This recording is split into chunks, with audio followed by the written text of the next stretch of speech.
when I was in my early 20s, I just felt very isolated. I went through, depression for a lot of years. I kind of separated myself from my friends, and it just felt like the weight of the world was on my shoulders. My name is Jag Nagra, and I'm a visual artist.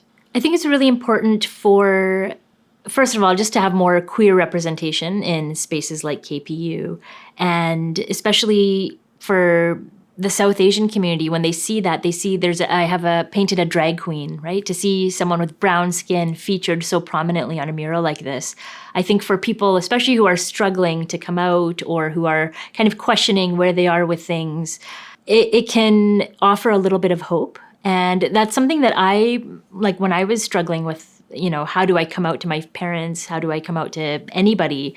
That was something I wish I had been able to see, right? And often I feel like when you're in the closet, you feel so isolated.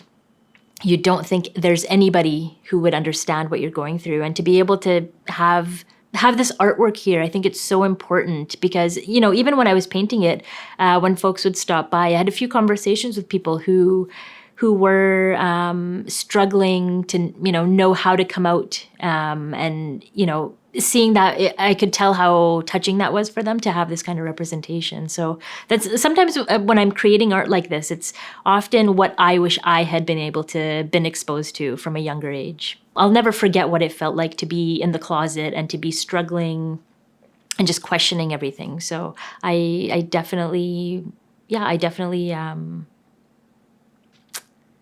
it just touches me a lot to see a young person who's kind of going through that journey and, knowing that there is light at the end of that darkness.